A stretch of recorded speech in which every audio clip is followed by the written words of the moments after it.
Audiobooks could be quite boring, but not when you are at Hypnoverse. Because Hypnoverse is not just an audiobook, it is an experience.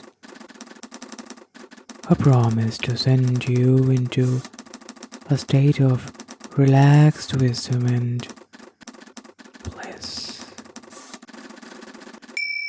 Please wear on your headphones for an immersive ASMR book reading experience.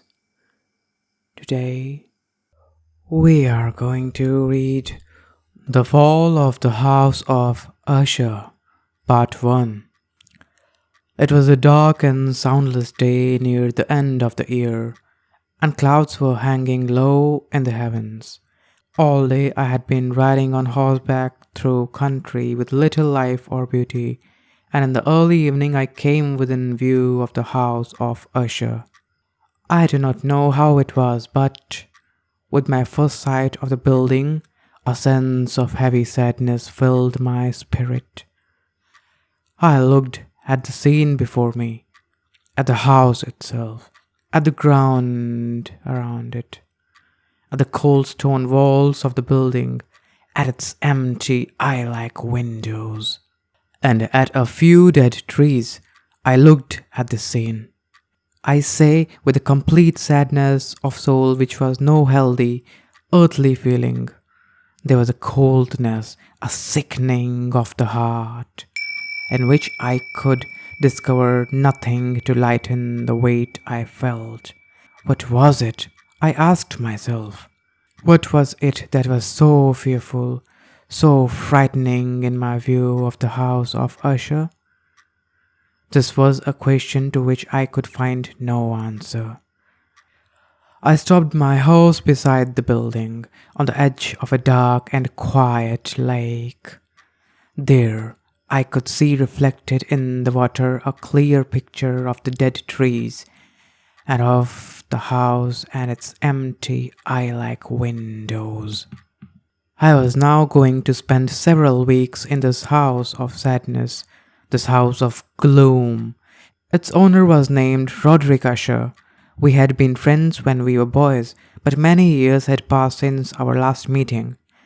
A letter from him had reached me, a wild letter which demanded that I reply by coming to see him. He wrote of an illness of the body, of sickness of the mind, and of a desire to see me, his best and indeed his only friend. It was the matter in which all this was said, it was the heart in it, which did not allow me to say no. Although as boys we had been together, I really knew little about my friend. I knew, however, that his family, a very old one, had long been famous for its understanding of all the arts and for many quiet acts of kindness to the poor. I had learned, too, that the family had never been a large one with many branches. The name had passed always from father to son, and when people spoke of the house of Usher, they included both the family and the family home. I again looked up from the picture of the house reflected in the lake to the house itself. A strange idea grew in my mind, an idea so strange that I felt it only to show the force of the feelings which had their weight on me. I really believed that around the whole house and the ground around it, the air itself was different. It was not the air of heaven. It rose from the dead, decaying trees, from the grey walls and the quiet lake. It was a sickly, unhealthy air that I could see, slow-moving, heavy and grey. Shaking off from my spirit what must have been a dream, I looked more carefully at the building itself. The most noticeable thing about it seemed to be its great age. None of the walls had fallen, yet the stones appeared to be in a condition of advanced decay. Perhaps the careful eye would have discovered the beginning of a break in the front of the building. A crack making its way from the top down the way until it became lost in the dark waters of the lake. I rode over a short bridge to the house. A man who worked in the house, a servant, took my horse, and I entered. Another servant of quiet step led me without a word through many dark turnings to the room of his master.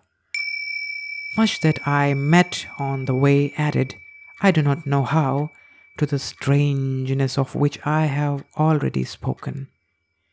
While the objects around me, the dark wall coverings, the blackness of the floors, and the things brought home from long forgotten wars, while these things were like the things I had known since I was a baby, while I admitted that all this was only what I had expected, I was still surprised at the strange ideas which grew in my mind from these simple things.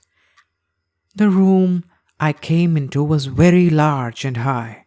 The windows were high and pointed at the top, and so far above the black floor that they were quite out of reach.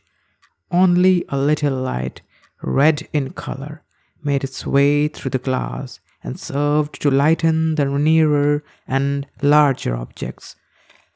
My eyes, however, tired and failed to see into the far, high corners of the room. Dark coverings hung upon the walls. The many chairs and tables had been used for a long, long time. Books lay around the room, but could not give it no sense of life. I felt sadness hanging over everything. No escape from this deep, cold gloom seemed possible. As I entered the room, Usher stood up from where he had been lying and met me with a warmth which at first I could not believe was real. A look, however, at his face told me that every word he spoke was true.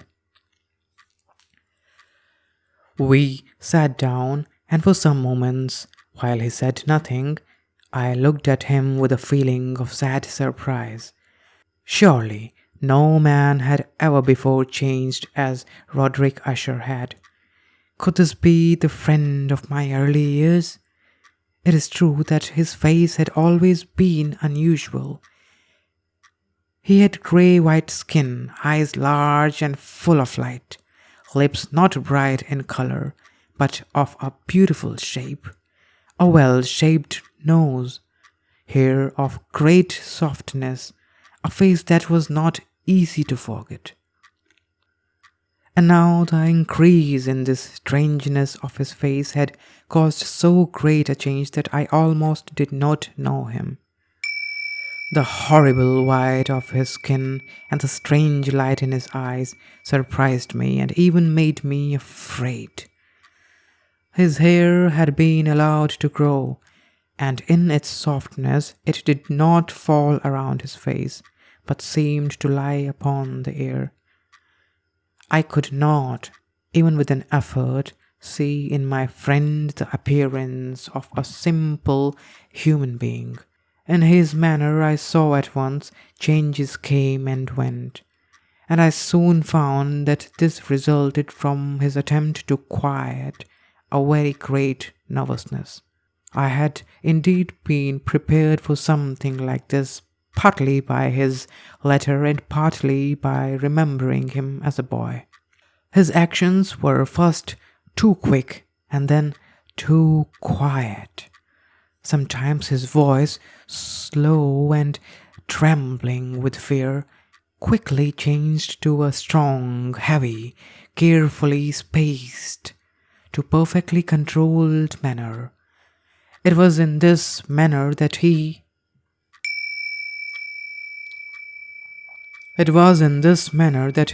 spoke of the purpose of my visit, of his desire to see me, and of the deep delight and strength he expected me to give him. He told me what he believed to be the nature of his illness. It was, he said, a family sickness, and one from which he could not hope to grow better. But it was, he added at once, only a nervous illness which would without doubt soon pass away. It showed itself in a number of strange feelings. Some of these, as he told me of them, interested me, but were beyond my understanding. Perhaps the way in which he told me of them added to their strangeness. He suffered much from a sickly increase in the feeling of all the senses. He could eat only the most tasteless food. All flowers smelled too strongly for his nose. His eyes were hurt by even a little light, and there were few sounds which did not fill him with horror. A certain kind of sick fear was completely his master. "I shall die," he said. "I shall die. I must die of this fool's sickness. In this way and no other way, I shall be lost. I fear what will happen in the future. Not for what happens, but for the result of what happens. I have indeed no fear of pain, but only fear of its result, of terror. I feel that the time will soon arrive when I must lose my life and my mind and my soul together in some last battle with that horrible enemy, fear." Part 2. Roderick Usher, whom I had known as a boy, was now ill and had asked me to come to help him. When I arrived, I felt something strange and fearful about the great old stone house, about the lake in front of it, and about Usher himself. He appeared not like a human being, but like a spirit that had come back from beyond the grave. It was an illness, he said, from which he would surely die. He called his sickness fear. "I have," he said, "no fear of pain, but only the fear of its result, of terror. I feel that the time will soon arrive when I must lose myself and my mind and my soul together in some last battle with that horrible enemy, fear." I learned also, but slowly and through broken words with doubtful meaning, another strange fact about the condition of Usher's mind. He had certain sick fears about the house in which he lived, and he had not stepped out of it for many years. He felt that the house, with its grey walls and the quiet lake around it, had somehow, through the long years, gotten a strong hold on his spirit. He said, however, that much of the gloom which lay so heavily on him was probably caused by something more plainly to be seen. By the long-continued illness, indeed the coming death of a dearly loved sister, his only company for many years. Except for himself, she was the last member of his family on earth. "When she dies," he said, with a sadness which I can never forget, "when she dies, I will be the last of the old family, the House of Usher." While he spoke, the Lady Madeline, for she was called, passed slowly through a distant part of the room, and without seeing that I was there, went on. I looked at her with a complete and wondering surprise and with some fear. And yet I found I could not explain to myself such feelings. My eyes followed her when she came to a door and it closed behind her. My eyes turned to the face of her brother, but he had put his face in his hands, and I could see only that his thin fingers, through which his tears were flowing, were whiter than ever before. The illness of the Lady Madeline had long been beyond the help of her doctors. She seemed to care about nothing. Slowly, her body had grown thin and weak, and often for a short period she would fall into a sleep like the sleep of the dead. So far, she had not been forced to stay in the bed. But by the evening of the day I arrived at the house, the power of her destroyer, as her brother told me that night, was too strong for her. I learned that my one sight of her would probably be the last I would have, that the lady, at least while living, would be seen by me no more. For several days following, her name was not spoken by either Usher or myself. And during this period, I was busy with efforts to lift my friend out of his sadness and gloom. We painted and read together, or listened, as if in dream, to the wild music he played. And so, as a warmer and more loving friendship grew between us, I saw more clearly the uselessness of all attempts to bring happiness to a mind from which only darkness came, spreading upon all objects in the world its never-ending gloom. I shall always remember the hours I spent with the matter of the House of Usher, yet I would fail in any attempt to give an idea of the true character of the things we did together. There was a strange light over everything. The paintings which he made me tremble, though I know not why. To tell of them is beyond the power of written words. If ever a man painted an idea, that man was Roderick Usher. For me, at least, there came out of his pictures a sense of fear and wonder. One of these pictures may be told, although weakly, in words. It showed the inside of a room where the dead might be placed, with low walls, white and plain. It seemed to be very deep into the earth.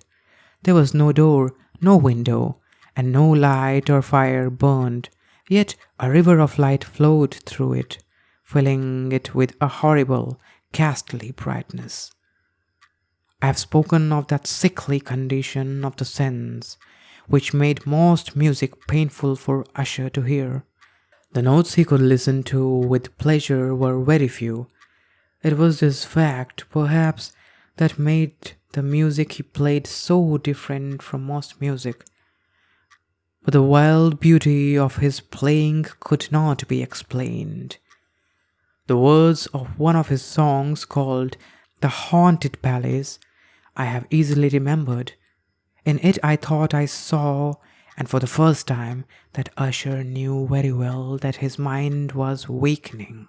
This song told of a great house where a king lived, a palace in a green valley where all was light and color and beauty, and the air was sweet. In the palace were two bright windows through which people in that happy valley could hear music and could see smiling ghosts, spirits, moving around the king. The palace door was of the richest materials, in red and white. Through it came other spirits, whose only duty was to sing in their beautiful voices about how wise their king was. But a dark change came. The song continued. And now those who enter the valley see through the windows, in a red light, shapes that move to broken music, while through the door, now colorless, a ghastly river of ghosts, laughing but no longer smiling, rushes out forever. Our talks of this song led to another strange idea in Usher's mind. He believed that plants could feel and think, and not only plants but rocks and water as well. He believed that the grey stones of his house and the small plants growing on the stones and the decaying trees had a power over him that made him what he was. Our books, the books which, for years had fed the sick man's mind were, as might be surprised, of this same wild character. Some of these books Usher sat and studied for hours. His chief delight was found in reading one very old book, written for some forgotten church, telling of the watch over the dead. At last, one evening he told me that the Lady Madeleine was alive no more. He said he was going to keep her body for a time in one of the many vaults inside the walls of the building. The worldly reason he gave for this was one with which I felt I had to agree. He had decided to do this because of the nature of her illness, because of the strange interest and questions of her doctors, and because of the great distance to the graveyard where members of his family were placed in the earth. We too carried her body to its resting place. The vault in which we placed it was small and dark, and in ages past it must have seen strange and bloody scenes. It lay deep below that part of the building where I myself slept. The thick door was of iron, and because of its great weight made a loud, hard sound when it was opened and closed. As we placed the Lady Madeleine in this room of horror, I saw for the first time the great likeness between brother and sister, and Usher told me then that they were twins.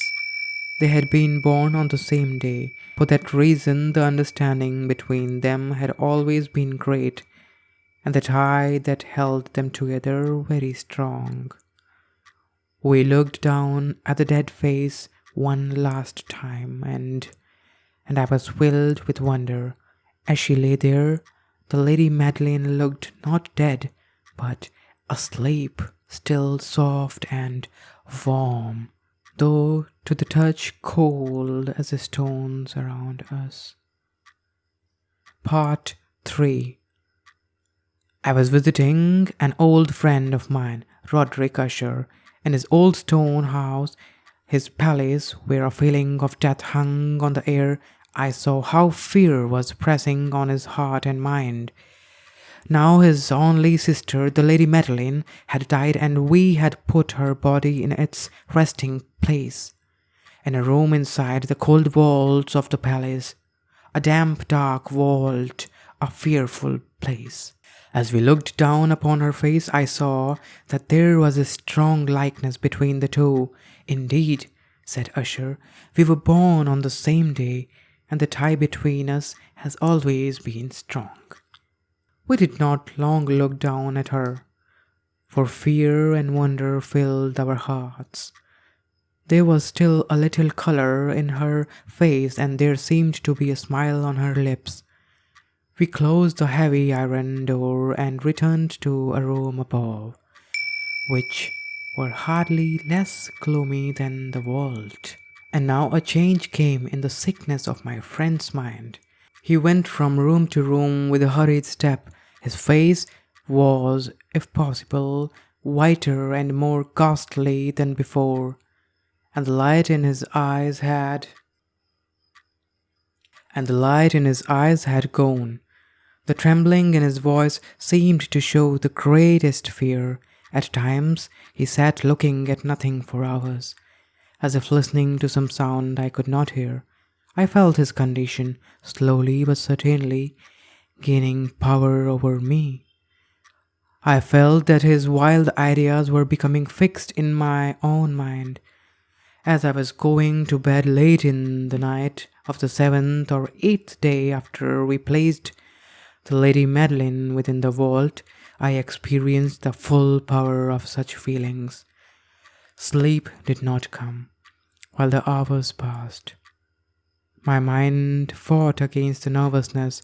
I tried to believe that much, if not all, of what I felt was due to the gloomy room, to the dark wall coverings which in a rising wind moved on the walls.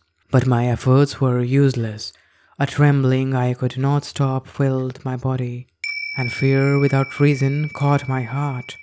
I sat up, looking into the darkness of my room, listening, I do not know why, to certain low sounds which came when the storm was quiet. A feeling of horror lay upon me like a heavy weight. I put on my clothes and began walking nervously around the room.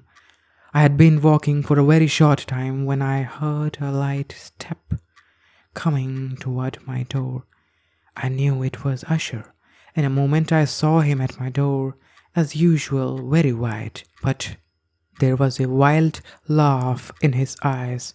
Even so, I was glad to have his company. "And have you not seen it?" he said.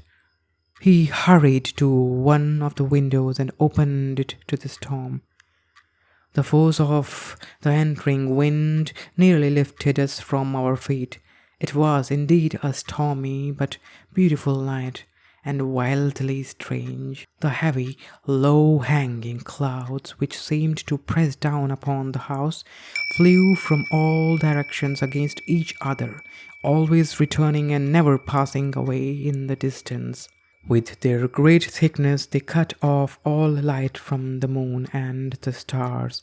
But we could see them because they were lighted from below by the air itself, which we could see rising from the dark lake and from the stones of the house itself. "You shall not look out at this," I said to Usher as I led him from the window to a seat. "This appearance which surprises you so has been seen in other places too. Perhaps the lake is the cause. Let us close this window, the air is cold. Here is one of the stories you like best. I will read and you shall listen, and thus we will live through this fearful night together." The old book which I had picked up was one written by a fool for fools to read, and it was not, in truth, one that Usher liked. It was, however, the only one within easy reach. He seemed to listen quietly. Then I came to a part of the story in which a man, a strong man full of wine, begins to break down a door, and the sound of the dry wood as it breaks can be heard through all the forest around him. Here I stopped, for it seemed to me that from some very distant part of the house sounds came to my ears like those of which I had been reading. It must have been this likeness that had made me notice them, for the sounds themselves, with the storm still increasing, were nothing to stop or interest me. I continued the story and read how the man, how entering through the broken door, discovers a strange and terrible animal of the kinds so often found in these old stories. He strikes it and it falls, with such a cry that he has to close his ears with his hands. Here again I stopped.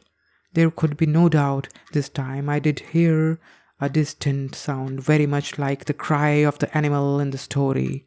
I tried to control myself so that my friend would see nothing of what I felt. I was not certain that he had heard the sound, although he had clearly changed in some way. He had slowly moved his chair so that I could not see him well. I did see that his lips were moving as if he were speaking to himself. His head had dropped forward, but I knew he was not asleep, for his eyes were open and he was moving his body from side to side to side. I began reading again and quickly came to a part of the story where a heavy piece of iron falls on a stone floor with a ringing sound. These words had just passed my lips when I heard clearly, but from far away, a loud ringing sound, as if something of iron had indeed fallen heavily upon a stone floor, or as if an iron door had closed. I lost control of myself completely and jumped up from my chair. Usher still sat, moving a little from side to side to side. His eyes were turned to the floor. I rushed to his chair. As I placed my hand on his shoulder, I felt that his whole body was trembling. A sickly smile touched his lips. He spoke in a low, quick, and nervous voice as if he did not know I was there. "Yes," he said, "I heard it. Many minutes, many hours, many days have I heard it, but I did not dare to speak. We have put her living in the vault. Did I not say that my senses were too strong? I heard her first movements many days ago, yet I did not dare to speak. And now that story, but the sounds were hers.